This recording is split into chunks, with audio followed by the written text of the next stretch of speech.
বিশালগড় সিপাহীজলা লাহার কতর বেলাইখেন ওয়ানামা সিংজাखे লাহার পাতিউই শাক হামনগো তুবুজাকমানি ইয়াকুল রিহরজাখা আগরতলা শাক হামনকনি হাপানিয়াওয়া অবনি ইয়াকুল সাউইখেনারিকা ডাক্তার বেলাইখেন খরকসা সিরিয়াস হাইয়াखेबा শাক দেরাজাক অবনি বাগैनो হাপানিয়া শাক হামনগো রেফারি হরজাখা হাইহিনি বাহাইनो সাউইখেনারিকা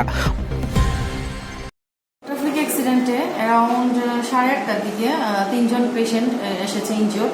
এর মধ্যে একজনের নাম রিঙ্কু দেবনা 36 ইয়ার্স, রূপালী দেবনা 19 ইয়ার্স আর একজন বাবুল দেবনা খুব সম্ভবত। ঘটনাটা কোন জায়গাতে হয়েছে? ঘটনাটা অ্যাকচুয়ালি বিশালগড়ি অন দ্য ওয়ে একটা জায়গার মধ্যে, এক্সাক্ট লোকেশনটা আমি বলতে পারছি না। ওদের মধ্যে রূপালী দিকে মনে হয়েছে খুব সম্ভবত। সিপাহীজলা। হ্যাঁ। তাদের অবস্থা কিরকম? অবস্থা রিঙ্কু দেবনাথের মোটামুটি ইনজুরি, কাট ইনজুরি অনেক বেশি, তো আমরা এদিকে ইনজুরিগুলি রিপেয়ার করে দিয়েছি স্টিচ দিয়ে।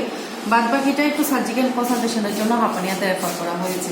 আর রূপালী দেবনাথেরও নি জয়েন্টে একটু ফ্র্যাকচারের সম্ভাবনা আছে, ওর জন্য ওকেও ইনিশিয়াল ড্রেসিং এর পর আমরা টিএমসিতে রেফার করেছি। মোট আহত হয়েছে কত?